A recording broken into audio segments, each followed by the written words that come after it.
What's going on, guys? Welcome back to the channel. Today we are going to be installing our StanceCo Hydro line kit. So basically what this will do is it will allow you to plumb your hydro handbrake to your dual caliper setup in your CTS-V drift car. Now, once you mount your hydro in your car using your StanceCo hydro mount plate that goes around your shifter, then you're gonna mount your dual calipers using the StanceCo dual caliper brackets right here.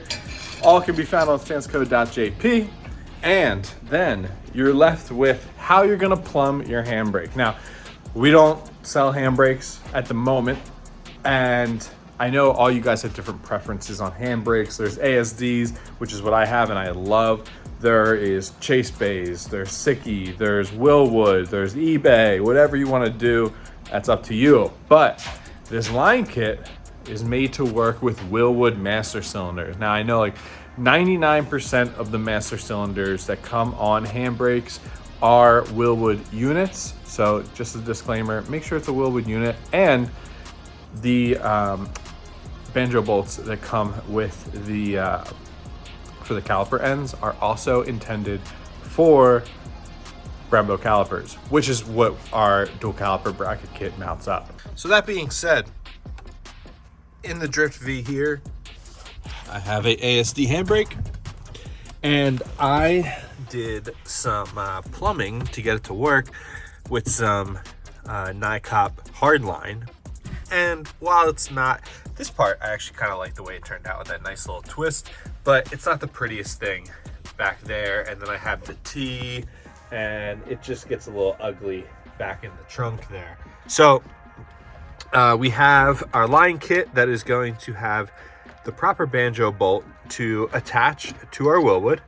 It's a 90-degree fitting that will come down, and then we have a one-piece single, here I have this guy taped up just for sizing it up. We have a one-piece line that will route all the way back to the trunk.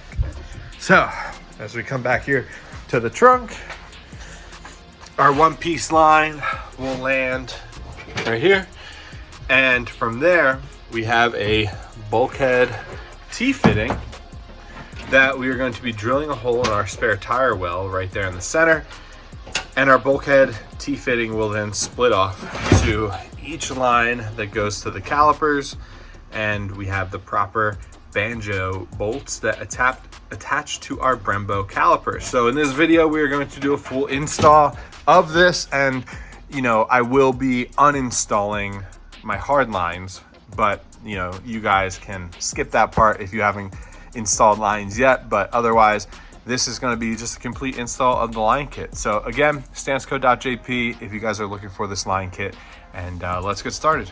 So we're looking at the driver's side here. Ignore my little DIY turn down muffler deletes, but you can see on the spare tire well up here, we drilled a hole. We have our hard line come down there, and there's a little union right there because we redid it at one point, and I had to put a little junction in there. And then it goes to a factory base model soft line that goes into the back of our caliper right there. So what I'm gonna do first is pop that line out of the caliper. I'm gonna start draining the fluid out of the main setup here. And from there, I will go forward with, once I can get some fluid drained out into the pan right here, I'm gonna go ahead and start breaking this all apart. Okay, so we're here in the car, and I got the back lines all disconnected from the calipers and removed. What I'm doing is I'm just gonna take some vice grips right here, or channel locks. I'm just gonna pinch this brake line because I don't want any of the fluid that's in it to make a mess in the interior. So give that a good pinch, because I mean, this line I might repurpose down the line, but I can cut that section off, no problem. So now we're good. I have some paper towels and rags and whatnot under here just to cover it all up, make sure we don't spill any brake fluid anywhere. And I'm gonna start by taking off my first line here. So the Willwoods typically come with this gold adapter that adapts it to an inverted flare, I believe is what the adaptation is.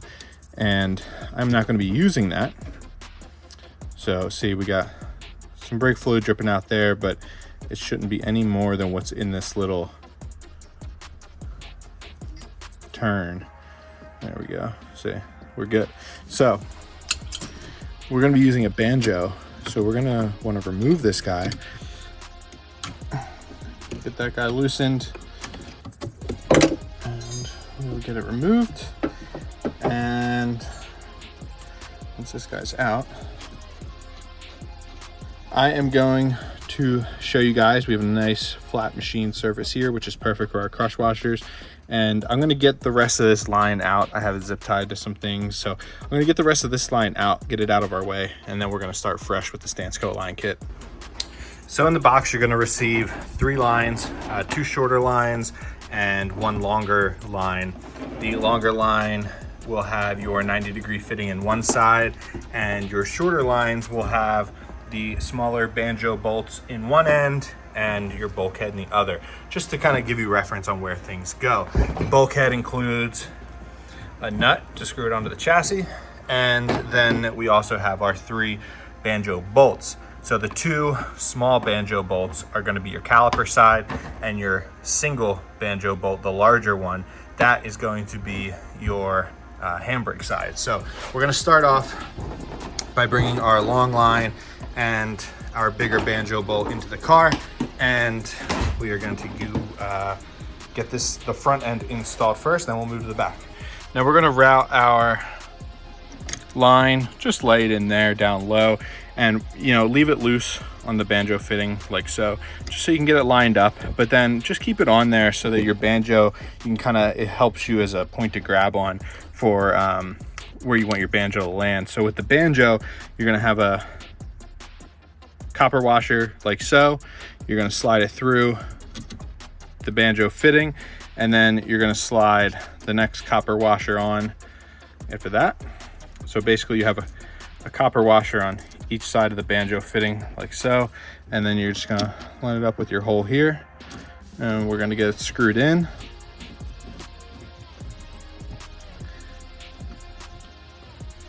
And like I said, orient this how you'd like, however it's going to sit most flush for you. You could even do it on the left side depending on where your handbrake is mounted, but I'm just going to keep it right here. And you don't want to have it butted up against something, because you got to remember this fitting has to turn so you could tighten it. So leave it out, so you have some room to tighten this fitting with a wrench to finalize it. So once you kind of have it there, this is going to be a two-handed job, so I got to put you guys down, but you're just going to tighten this guy down until your crush washers are seated, and then we will move on to the next section. So here we are, all installed. We got our banjo tightened down, and I snugged this guy up with the 7/16 line wrench. You want to make sure you use line wrenches on these things, guys, just so you don't round them off. But also a disclaimer here, you don't need to crank these AN fittings down. You just need to snug them up and give them another quarter turn, because you don't want to crack the flare inside of them. I have done that before on brake lines, where I cracked the flare on stainless braided brake lines, and you're not going to have a good time. So just be careful when you're tightening these guys. You don't need to just go crazy with them.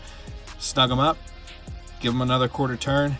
If when you're bleeding they leak at all, give them another little quarter turn, but you don't have to go nuts with them. So we're all tight here, we're all sealed up. I'm going to pull all these paper towels out so we can see what we look like. There it is.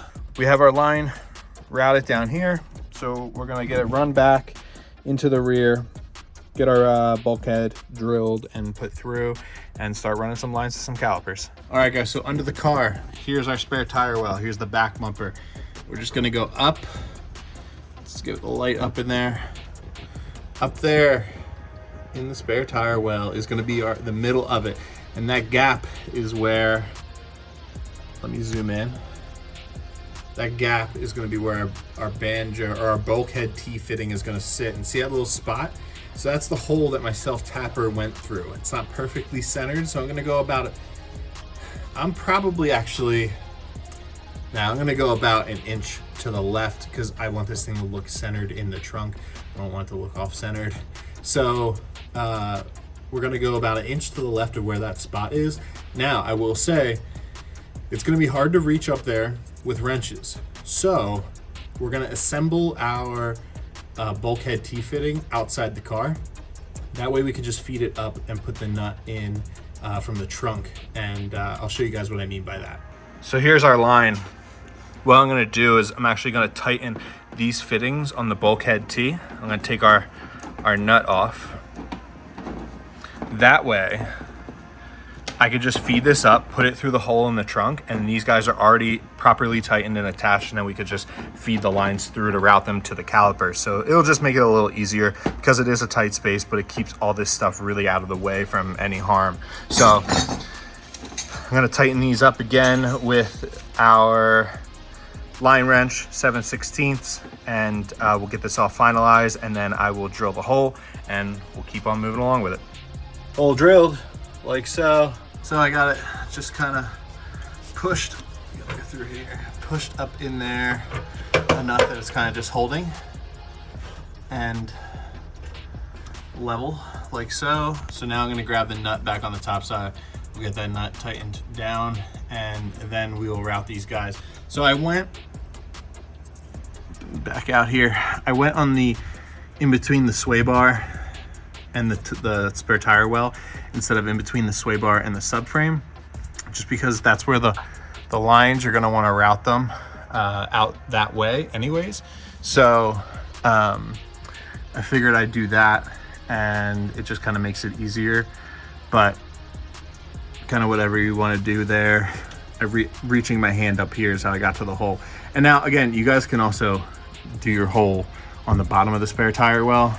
My only thing is that it just kind of opens it up, these lines up to dirt drops and things like that you might be doing. Kind of puts them in more of a danger zone than if it's tucked up back there, or you could drill it down further where it's like down here. But I'm just decided to try and go up as high as I can. That way I can, you know, just for the sake of seeing if it works. Start feeding her on. And just like so, we have ourselves a bulkhead fitting that is installed. So I'm gonna go fetch our long line, get it all routed in.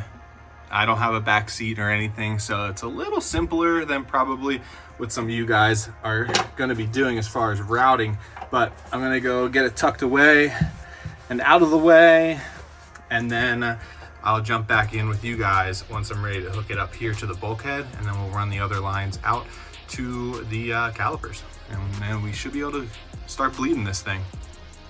So I decided to route it in under the carpet there, pop it back out here almost as if I had back seats, and then I'm going to get it screwed in right here. And I think I mentioned this on my Instagram. One, don't mind my crusty trunk. That is going to be getting addressed very soon. But I think I mentioned it on my Instagram that, you know, I know a lot of people have different configurations that they're going to be running. So I am actually going to be including a longer line because, like my car, I don't have a back seat. And I think I decided I'm going to be including a longer line in here just because there's a little bit of stretch, I guess you could say there. I can get a little more slack from it if I pull it through the carpet. But I know not all you guys will be tucking it as tightly. I guess this actually isn't as bad. I'll get something to like secure it and keep it flush. We are up there. I routed these guys above the sway bar, below the subframe, and through this little spot where I think it was the factory parking brake cables went through, and it pretty much puts us right where we gotta be. So let me move my light over here.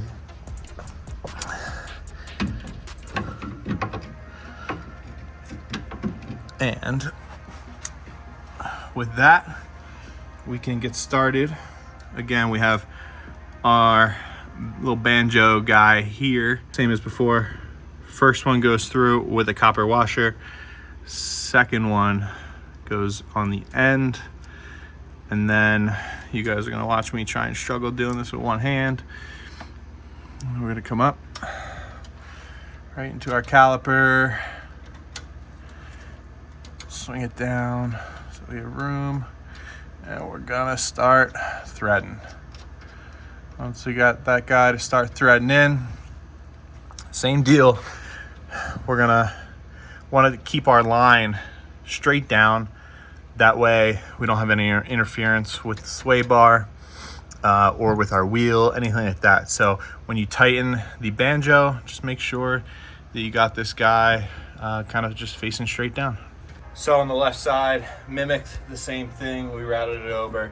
We got it connected to the back side of the caliper. And now we're ready to bleed. So you follow a regular bleed cycle. And I'm gonna go through, nut and bolt everything before the drift event coming up. And you know, that's pretty much it. We got ourselves a StanceCo line kit all installed. I'm gonna get some more like smaller ones of these, and I'll, you know, basically secure this because I don't want to listen to that while I'm drifting. So we're pretty much good. Again, don't go crazy on tightening the fittings. If you do see any leaks present themselves while you are going through the bleed process, just snug it up a little bit more until it stops, basically, because you really don't want to crack a flare inside of those fittings, or else it pretty much destroys the line. So I hope this video was helpful to you guys. Thank you to you guys that have purchased the StanceCo Hydro brake lines and you're watching this to install your own kit. And if you are interested, like I mentioned before, StanceCo.jp to get a kit of your own. Thank you guys for watching. I hope you guys enjoyed the video. For more CTS-V drifting content, make sure you hit the subscribe button, like the video, and we'll see you guys in the next one.